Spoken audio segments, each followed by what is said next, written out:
انسانوں کے دلوں کو ٹٹولا گیا انبیاء کے بعد، ہر نبی کے صحابی موجود ہیں، لیکن یہاں پہ جمیع انبیاء کے صحابہ میں سے جن صحابہ کو رسول اللہ فضیلت دے رہے ہیں اس کے بارے میں ذرا غور کریں، تمام انبیاء کے بعد جن دلوں کو ٹٹولا گیا اور ان کو سب سے زیادہ متقی پایا، سب سے زیادہ اللہ سے ڈرنے والا پایا، سب سے زیادہ ایمان والا پایا، سب سے زیادہ تقوی والا پایا، سب سے زیادہ اخلاص والا پایا، ان میں سے کسی کو ابو بکر بنا دیا، کسی کو عمر بنا دیا، کسی کو عثمان بنا دیا، کسی کو علی بنا دیا، کسی کو معاویہ بنا دیا، کسی کو حسن بنا دیا، کسی کو حسین بنا دیا، کسی کو میرا وزیر بنا دیا، کسی کو میرا سسرالی بنا دیا، کسی کو میرا رشتہ دار بنا دیا۔ یہ کیسی محبت ہے؟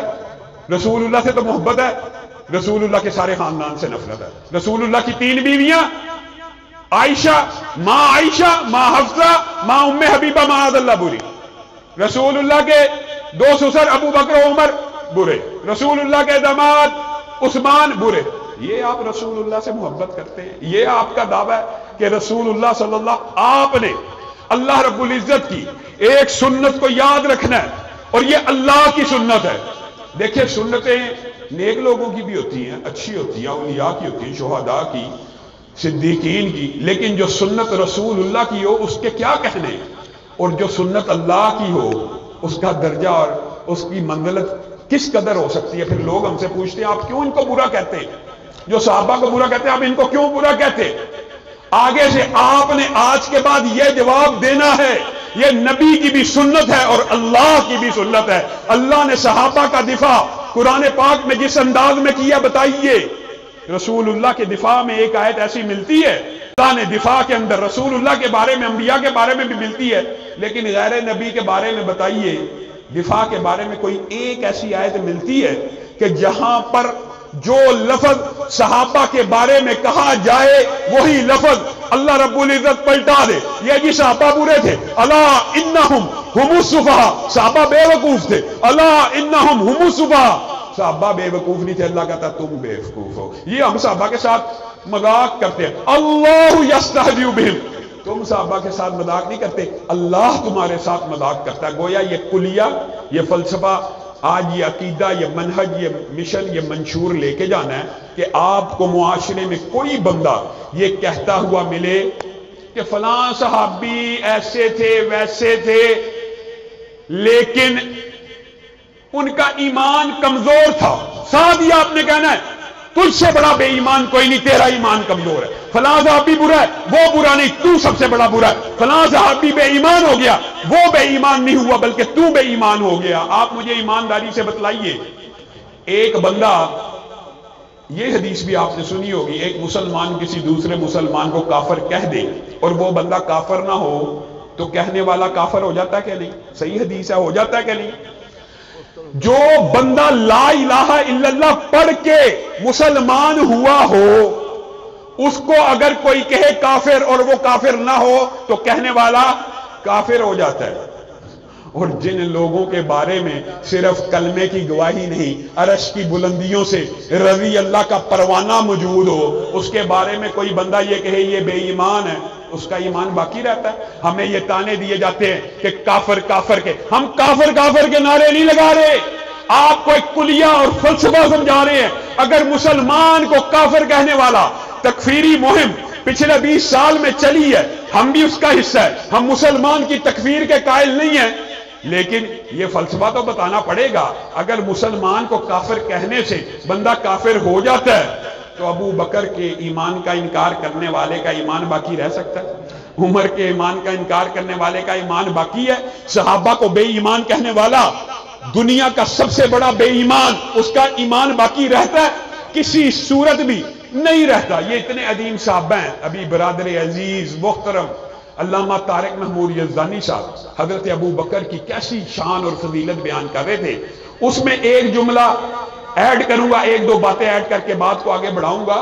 رسول اللہ صلی اللہ علیہ وسلم نے ایک مرتبہ ابو بکر و عمر کے باہمی جھگڑے میں، کس ہستیوں کے؟ ابو بکر کے بعد کائنات میں سب سے افضل عمر ہے، ہلکا پھلکا جھگڑا ہو گیا تو رسول اللہ صلی اللہ علیہ وسلم نے خطبہ دیا حضرت ابو بکر کی شان میں، اور کیا لفظ کہے، اور ابو بکر کی شان میں جو رسول اللہ کے الفاظ ہے وہ انسان حیران رہ جاتا ہے کہ میں نے اس دنیا میں ہر بندے کے احسان کا بدلہ اتار دیا، لیکن اے ابو بکر آپ کے احسانات کا بدلہ کل قیامت کے دن اتاروں گا۔ اور بتائیے جب رسول اللہ اپنے اوپر احسانات کا بدلہ اتاریں گے تو وہ بدلہ کیسا ہوگا، کس قدر عظیم ہوگا، کس قدر اعلیٰ ہوگا۔ اور یہ الفاظ کہے فَهَلْ أَنْتُمْ تَارِكُوا لِي صَاحِبِي، کیا تم اس ابو بکر کو میری وجہ سے تنگ کرنا چھوڑ سکتے ہو؟ جس وقت تم اپنا مال مجھ سے روکا کرتے تھے، یہ میرے اوپر اپنا مال نچھاور کیا کرتا تھا، اللہ نے مجھے اپنا خلیل چن لیا ہے۔ اللہ کی قسم اگر مجھے اجازت ہوتی اس دنیا میں خلیل چننے کی تو میں ابو بکر کو اپنا خلیل چن لیتا۔ اتنا عظیم مرتبت کہ امی عائشہ ایک دن آسمان کے ستاروں کو دیکھ رہی ہیں اور دل میں خواہش پیدا ہو رہی، ارب ہا ارب، ان گنت ستارے، اللہ کے رسول کیا دنیا میں کوئی ایک ایسا ہے کہ جس کی نیکیاں ان ستاروں سے بھی زیادہ ہوں، اس ستاروں جیسی ہوں؟ کہا ہاں ہے۔ کہا کون؟ کہا عمر۔ امی عائشہ کے دل کو اس دن چوٹ لگ گئی کہ میرا باپ کیا ہوا کہ جو ہر وقت ساتھ تھا، جو ہر وقت ہر پہر غار سور کے اوپر کندھے کے اوپر اٹھا کے لے کے چل رہا ہے، کبھی آگے دوڑ رہا ہے کبھی پیچھے دوڑ رہا ہے، سفر ہجرت میں کہ تیر آئے تو مجھے لگے۔ ماں عائشہ نے اس دن سوچا ہائے میرے باپ کی قربانیاں کیا ہوئی، جسارت کر کے پوچھ لیا پھر میرے باپ ابو بکر کا کیا کہنا ہے، پھر میرے باپ ابو بکر کی کیا فضیلت ہے۔ عائشہ تو نے آسمان کے ستاروں سے اپنے باپ کی فضیلت کا کمپیریزن کرنے کی کوشش کی؟ ابو بکر کی 3 راتوں کی جو غار سور کے اندر، سبحان اللہ، ایک ایک سوراخ کے اوپر کپڑا دے رہے ہیں، ایک سوراخ کے لیے کپڑا نہ بچا اپنی ایڑی کو رکھ لیا، اور وہاں سے بھی اگر زہریلا جانور کاٹ رہا ہے تو پاؤں ہلا نہیں رہے کہ رسول اللہ کی آنکھیں نہ کھل جائیں۔ رسول اللہ صلی اللہ علیہ وسلم نے فرمایا ابو بکر کی ان 3 دن کی نیکیاں یہ آسمان کے ستاروں سے زیادہ ہیں، تیرا باپ تو اتنا اعلیٰ ہے، تیرا باپ تو اتنا افضل ہے۔ اور عمر کے بارے میں بھی جو ہردہ سرائی ہوتی ہے، اس عظیم الشان جس کے فضائل و مناقب اس قدر زیادہ ہیں کہ ایک ایک شخصیت کے بارے میں 50 60 جمعے پڑھائے جائیں کم ہیں، لیکن صرف اشارہ کرتا چلوں گا۔ وہ عمر کہ جو ساری زندگی رسول اللہ نے ساتھ موجود نہ ہوتے، موجود نہیں ہوتے، کوئی بات پتہ چلتی، ایسا جانور نے کلام کیا، بیل نے کلام کیا، بیڑیے نے کلام کیا، صحیح حدیث موجود ہے، تو رسول اللہ صلی اللہ علیہ وسلم کے ارد ابو بکر و عمر موجود نہ ہوتے، لیکن رسول اللہ کیا کہتے؟ میں محمد ایمان لے کے آیا، ابو بکر ایمان لے کے آیا، عمر ایمان لے کے آیا، میں آیا ابو بکر آیا عمر آیا، میں آیا ابو بکر آیا عمر آیا۔ یہ وہ عمر ہے کہ جس وقت خنجر چل چکے ہیں، جان حلق میں اٹکی ہوئی ہے، جان حلق میں اٹکی ہوئی ہے، وہ اپنی زندگی کے شب و روز کو یاد کر رہا ہے اور اپنے بیٹے کو کہہ رہا ہے اب آخری لمحات ہیں، آخری دموں پہ جان ہے، ماں عائشہ کو کہنا امیر المؤمنین کی ایک خواہش ہے، اگر ماں عائشہ اس خواہش کو قبول کر لیں تو آپ اس خواہش کی تکمیل کر دینا۔ وہ جانے لگے رک جاؤ، امیر المومنین نہ کہنا آپ کا بیٹا عمر آپ سے ایک التجا کرنا چاہتا ہے کہ ساری زندگی محمد صلی اللہ علیہ وسلم کے ساتھ گزاری ہے، ابو بکر کے ہمراہ گزاری ہے، دل میں ایک خواہش ہے، اور ظالموں جس کی جان حلق میں ایک ہاں کے انتظار میں اٹکی ہوئی ہے اس کے بارے میں زبانوں کو دراز کرتے ہو۔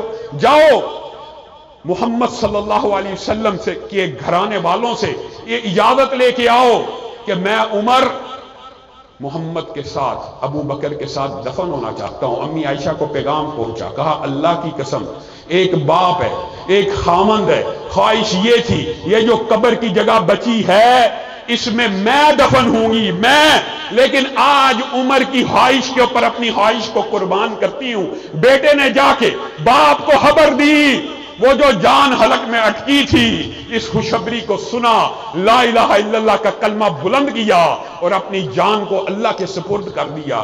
ظالموں اس عمر کے بارے میں زبان درازی کرتے ہو، اور عثمان، سبحان اللہ، وہ عثمان اتنا حیادار عثمان، اتنا حیادار عثمان کہ رسول اللہ صلی اللہ علیہ وسلم بیٹھے ہوئے ہیں، صحیح حدیث ہے، ابو بکر آئے، رسول اللہ بے تکلفانہ انداز میں لیٹے ہیں، بیٹھے ہیں، اسی طرح رہے۔ حضرت عمر آئے، اسی طرح بے تکلف رہے۔ حضرت عثمان کی آمد کی خبر ملی، رسول اللہ ایک دم سیدھے ہو گئے، کپڑوں کو درست کیا، اپنے سارے جو کپڑے ہیں ان کو سیدھا کیا اور اطمینان سے، وقار سے، سکینت کے ساتھ سیدھے ہو کے بیٹھ گئے۔ ماں عائشہ نے بھی، صحابہ نے بھی عجیب منظر دیکھا کہ ابو بکر آئے، کوئی جنبش نہیں، عمر آئے، کوئی جنبش نہیں، عثمان آئے، ایک دم متوجہ ہو کے باوقار انداز میں سیدھے ہو کے کپڑوں کو درست کر کے، تہمت کو سیدھا کر کے، ڈھانپ کے گھٹنوں کو بیٹھ گئے۔ کہا ابو بکر آئے تھے، آپ نہیں ہلے، عمر آئے تھے، آپ نہیں ہلے، عثمان آئے ہیں، یہ آپ نے کیا کیا؟ کہا جس عثمان کی رب ہوا کرتا ہو میں محمد صلی اللہ علیہ وسلم اس کی حیا نہ کروں۔ اس عثمان کے بارے میں وہ جہلم کا رافضی مرزا اور روافظ کے ایجنٹ اور رافضی اہلکار جتنے بھی موجود ہیں، اور میں آپ کو ایک بات کہنا چاہتا ہوں، ان کو کہنا ہی رافضی چاہیے، کیوں؟ ان کے اندر اب اگر آپ یہ کہیں نا کہ اہل تشیع یا شیعہ کہنا، تو شیعوں میں پھر کیٹیگری اور بڑی بڑی لمبی اس میں تقسیم موجود ہے، لیکن اس وقت جو بھی کسی صحابی کے بارے میں زبان دراز کرتا ہے اس کو شیعہ نہیں کہنا چاہیے، اس کو رافضی کہنا چاہیے، شیعہ کہنا ہی نہیں چاہیے۔ شیعہ صرف اس کو کہنا چاہیے جو صحابہ کی توہین نہ کرے، اس کو آپ شیعہ کہہ لیں تو کہہ لیں۔ وہ جو رافضی ہیں وہ ہر وقت وہ دیکھیں اہل سنت کا وہ چوگا اڑا ہوا ہے اس نے، اور وہ ہر وقت ایک ہی بات آپ کے دماغ میں ڈال رہے ہیں، ایک ہی بات، یہ بنو امیہ ایسے تھے، بنو امیہ ایسے تھے، بنو امیہ ایسے تھے۔ ایمانداری سے بتلائیے، میں علامہ صاحب یا علماء میں سے کوئی ایک شخص یہاں آپ کے سامنے سٹیج پہ بیٹھ کے یہ کہ اور یار رانے معاذ اللہ سارے بغیرت ہوتے ہیں، یار چودھری سارے چول ہوتے ہیں، اور یار جٹ بڑے خبیث ہوتے ہیں، آپ کہیں گے یہ بے وقوف جاہل زبان دراز، اس کی زبان کو لگام دینے کی ضرورت ہے۔ اپنی ذاتی برادریوں کے لیے، یہ کنبے اور قبیلوں کے لیے تو آپ کی غیرت جاگ جائے، لیکن رسول اللہ کے رشتہ داروں اور رسول اللہ کے کنبے اور قبیلے کے لیے غیرت نہ جاگے۔ وہ صبح سے لے کے رات تک بنو امیہ جی اندھے سن، بنو امیہ جی ڈاکو سن، بنو امیہ جی بے ایمان سن۔ آپ کے اندر کسی کے اندر غیرت نہیں جاگتی، نہ ادارے حرکت میں آتے ہیں، نہ ایجنسیاں حرکت میں آتی ہیں، الٹا وہ اپنے اوپر جیلی حملے کرا کے ڈر کے بگوڑا علماء کے سامنے بیٹھتا نہیں، جیلی حملوں کی اب ایف آئی آر کٹوانا شروع کر دی ہے کہ کسی نہ کسی طریقے سے میرا بچاؤ ہو جائے۔ انشاءاللہ علامہ شہید کے بیٹے اور جمعیت اہل حدیث پاکستان اس کا تعاقب جاری رکھے گی، اور ایجنسیوں اور اداروں کو بھی سوچنا چاہیے، غور کرنا چاہیے کہ اس طرح کے عناصر کے پشت پناہی کر کے آپ پاکستان کے اندر فرقہ واریت کو فروغ دے رہے ہیں، اور فرقہ واریت کو اہل سنت کا نمائندہ ہونے کے ناطے میں ایک اداروں سے بھی یہ بات کہنا چاہتا ہوں، آئیے ہم اس بات کے اوپر اتفاق کرتے ہیں، اتفاق کرنے کے لیے میں تیار ہوں، اور اہل سنت کا نمائندہ ہو کے تیار ہوں، دیوبندی بریلویوں کی طرف سے بھی کہہ رہا ہوں کہ ہم اس بات کے اوپر متفق ہیں۔ اگر آپ کے تحفظات ہیں کہ کوئی شخص اہل بیت کی توہین کرے، میں سب سے پہلے اس بات کا مطالبہ کرتا ہوں اس کی زبان کو کاٹ ڈالا جائے۔ آپ اس مطالبے کی تائید کرتے ہیں؟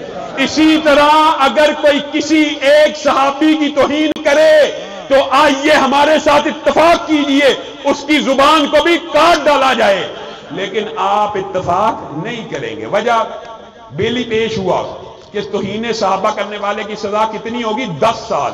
پہلے حضرت حسن کی توہین، حضرت حسین کی توہین، حضرت علی کی توہین کی سزا کتنی ہے ملک میں؟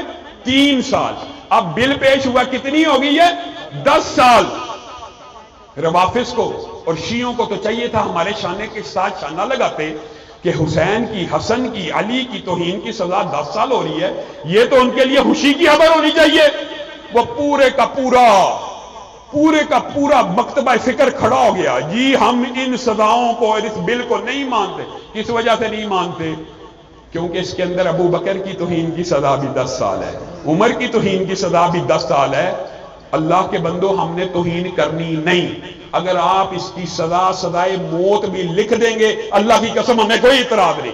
چاہے اہل بیت کی سزا بھی توہین کی موت لکھ دیں، ہمیں اعتراض نہیں ہے۔ تو میں اداروں سے، ایجنسیوں سے یہ بات پوچھتا ہوں کہ آپ اب ایمانداری سے اور انصاف سے فیصلہ کیجئے، ترازو تول لیجئے۔ جنہوں نے توہین کرنی ہے ان کو اعتراض ہے، جنہوں نے توہین کرنی نہیں ان کو اعتراض نہیں ہے، جنہوں نے توہین کرنی ہے انہی کو اعتراض ہے۔ اور پھر آپ کو قانون حرکت میں لانا چاہیے، آئین کو حرکت میں لانا چاہیے۔ اور بات آئی ہے عثمان کے بعد تو سیدنا علی کی بات، اور لوگوں یہ بھی مرزا جیلمی کا فلسفہ پھیلایا ہوا ہے۔ مرزا جیلمی نے اتنا بڑا جھوٹا کہ جو منہ میں آتا بکتا چلا جاتا ہے، یہ جی اہل حدیث جی سیدنا علی کی شان میں بیان کرتے، یہ برادران عجیب و غریب نام، گلا پھاڑنے والے بھائی، یہ بھی اس نے نام رکھا ہوا۔ اس طرح کے مختلف القابات، تو ہم خوش ہوتے ہیں کہ اللہ کے فضل و کرم سے دفاع صحابہ کے لیے اگر وہ صحابہ اس کی بدبخت کی زبان سے محفوظ نہیں ہے تو ہماری صحابہ کے سامنے کیا حیثیت ہے۔ کہتا ہے یہ سیدنا علی کی شان بیان نہیں کرتے، اس جاہل کو یہ پتہ نہیں ہے کہ میں نے اللہ کے فضل و کرم سے آج سے 3 سال قبل پورا 1 سال سیدنا علی کی شان کے اوپر جمعے پڑھائے ہیں، پورا 1 سال، پورا 1 سال۔ ایسا بدبخت آدمی ہے۔ آپ یہ کیسے تصور کر سکتے ہیں کہ اہل سنت ہو، اہل حدیث ہو اور سیدنا علی سے محبت نہ کرتا ہو؟ سیدنا علی سے محبت تو ایمان کی نشانی ہے، ان سے بغض تو نفاق کی نشانی ہے۔ یہ سیدنا علی اتنے عظیم ہیں، اتنے عظیم ہیں، سبحان اللہ۔ رسول اللہ صلی اللہ علیہ وسلم نے کہا آنے والے کو جنت کی بشارت دو۔ آنے والے آئے، کون آئے؟ ابو بکر آئے۔ پھر کہا آنے والے کو جنت کی بشارت دو، کون آئے؟ حضرت عمر آئے۔ رسول اللہ صلی اللہ علیہ وسلم بے چین ہو گئے اور کہا اللہ اب بھی جو آئے گا اس کو میں جنت کی بشارت دیتا ہوں، اور ساتھ ہی دعا کے لیے ہاتھ اٹھا دیے، اللہ اب تو علی کو بھیج، اب تو علی کو بھیج۔ یہ رسول اللہ کا علی سے پیار ہے۔ اور علی کا پیار کیا ہے؟ مورخین نے ایک عجیب جملہ لکھا ہے کہ علی کا رسول اللہ سے پیار اونٹنی کا اس کے بچے جیسا ہے۔ یہ مثال کیوں دی ہے؟ آپ دنیا کے اندر تمام جانوروں کو ماں سے علیحدہ کر کے ان کی کفیات کا جائزہ لے لیجئے، اور اونٹنی کے بچے کو اونٹنی سے الگ کر کے اس کی کفیت کا جائزہ لے لیجئے۔ آج سرچ کریں گے آپ کو یہ بات پتہ چل جائے گی کہ محدثین نے، سیرت نگاروں نے، تاریخ نگاروں نے علی کی یہ شان کیوں بیان کی ہے۔ علی جب رسول اللہ سے علیحدہ ہو جاتے تو ایسے تڑپتے جیسے اونٹنی کا بچہ اپنی ماں سے جدا ہو کے تڑپتا ہے۔ اب یہ بتائیے کہ یہ علی کا رسول اللہ سے پیار اور رسول اللہ کا علی سے کیا پیار ہے؟ یہ پیار اور محبت کی داستان ہے، آپس میں بھی بات لمبی ہے، لیکن میں مختصر کرتے ہوئے صرف سیدنا علی کی بات کی طرف آتا ہوں۔ فتح مکہ ہے، فتح مکہ کا موقع ہے، رسول اللہ کسی بھی صحابی کو کہہ سکتے تھے، لیکن دیکھ رہے ہیں علی کہاں ہے۔ علی کو بلایا، علی بیٹھ جا۔ جی اے اللہ کے رسول بیٹھ گیا ہوں۔ علی میں تیرے کندھوں پہ سوار ہوں گا، تو مجھے اٹھا لیں اور میں یہ سارے بت، یہ باطل غیر اللہ کی طرف بلانے والے اور جن کی عبادتیں اور یہ ان کو اپنے ہاتھوں سے گرا دوں گا۔ حضرت علی کہتے ہیں میں بیٹھ گیا، رسول اللہ صلی اللہ علیہ وسلم نے میرے کندھے مبارک کے اوپر اپنے پاؤں کو رکھ لیا۔ حضرت علی کہتے ہیں اللہ کی قسم مجھے ایسے محسوس ہوا جیسے میں کسی پہاڑ کے بوجھ کے نیچے آ گیا۔ یہ حدیث سیدنا علی کی شان اور فضیلت کے اوپر، اور محدثین نے باب بھی سیدنا علی کے فضیلت کے باندھے ہیں، لیکن سبحان اللہ ایک محدث نے اس باب کے نیچے ایک ضمنی باب بھی باندھا ہے۔ اس محدث نے کہا یہ بات تو سیدنا علی کی فضیلت ہی کی ہے کہ بار نبوت تھا یا بار رسالت تھا کہ علی اس دن اٹھا نہ سکے، لیکن قربان جائیں ابو بکر کے اوپر کہ جو غار سور کے اوپر کندھوں پہ چڑھا چڑھا کے لے کے جا رہا ہے، پہاڑوں کے اوپر چڑھ رہا ہے۔ کہا رسول اللہ نے میری کفیت کو دیکھ لیا اور بھانپ گئے کہ مجھ جیسے کڑیل جوان، آپ کو پتا کتنے طاقتور تھے، آج ان سے کھڑا ہوا جا رہا۔ تو یہ فضیلت آپ اگلی یہ ہے، رسول اللہ صلی اللہ علیہ وسلم نے پھر کسی اور صحابی کا انتخاب نہیں کیا، کیا کہا علی میں بیٹھتا ہوں تو میرے کندھوں پہ سوار ہو۔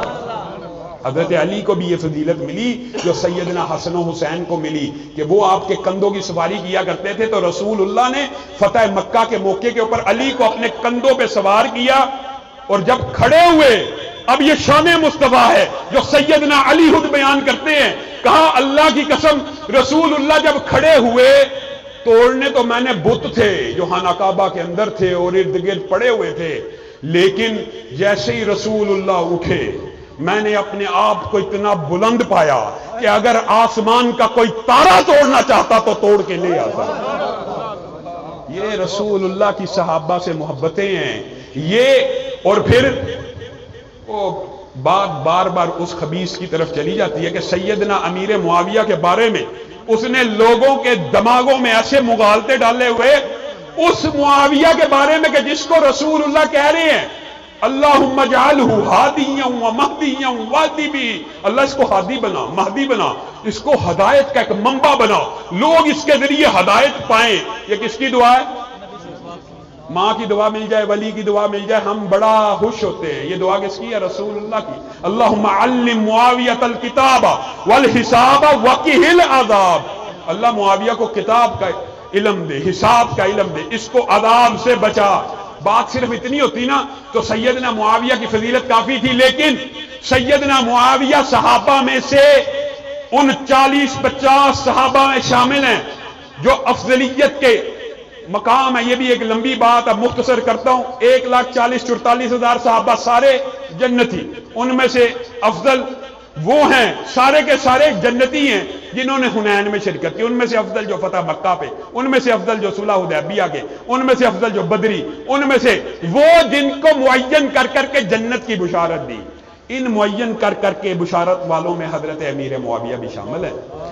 سیدنا امیر معاویہ کے بارے میں صحیح حدیث ہے جس کا انکار وہ جہلم کا رافضی بھی نہ کر سکا، اس سے سوال ہوا نہیں کر سکا۔ ام حرام بنت ملحان، رسول اللہ صلی اللہ علیہ وسلم سوئے ہوئے ہیں، اٹھے مسکرا رہے ہیں اور مسکراتے ہوئے کہنے لگے، اور ام حرام نے پوچھا آپ کیوں مسکرا رہے؟ کہا میں نے خواب دیکھی ہے کہ اللہ کے فضل سے میری امت کا ایک گروہ بحری بیڑے کے اوپر، تختوں کے اوپر جیسے بادشاہ سواریاں کرتے ہیں نا، تخت کے اوپر بادشاہ بیٹھا ہوتا ہے، اس طرح ایک بحری بیڑا ہے، اس کے اوپر میری امت کا ایک گروہ بیٹھا ہوا ہے۔ اللہ کے رسول اس میں خوش ہونے کی کیا بات ہے؟ وہ سارے کے سارا جنتی ہے، وہ سارے کا سارا جنتی ہے۔ تو ام حرام بنت ملحان نے کہا اللہ کے رسول پھر دعا کیجیے اللہ اس گروہ میں مجھے بھی شامل کر لے۔ اب بتائیے، تاریخ اٹھا لیجئے، حدیث کی کتابیں اٹھا لیجئے، اس بحری بیڑے کا امیر کون تھا؟ سیدنا امیر معاویہ، معین جنتی کے بارے میں یہ بدبخت بکواس کرتا ہے کہ وہ جہنم کی طرف بلانے والے تھے۔ امی عائشہ، طلحہ، زبیر، سیدنا امیر معاویہ کس کی طرف بلانے والے تھے؟ جی جہنم کی طرف بلانے والے تھے۔ وجہ وہ جی فیہ باغیہ کی جو حدیث ہے وہ پڑھ کے سنا، نہیں جی 28-12 پڑھ کے سنا، 28-12 یہ حدیث بیان کرنے کا نیا اسلوب ہم نے زندگی میں پہلی دفعہ دیکھا۔ حدیث 28-12 یہ کبھی ہوتا تھا؟ حدیث تو محدثین پڑھتے ہیں، اور تجھے نہیں پڑھنی آتی تو اردو میں پڑھ کے سنا دے۔ یہ لوگوں کے دماغ میں ایک ریفرنس، یہ محدثین کا کوئی انداز نہیں ہے۔ 28-12 حدیث ہے جی، فیہ باغیہ قتل کرے گا عمار کو، اور وہ جو عمار کو قتل کرے گا وہ جہنم کی طرف بلانے والا ہوگا۔ حدیث صحیح ہے، موجود ہے، لیکن اس کی تشریح باطل ہے اور فاسد ہے۔ کیوں؟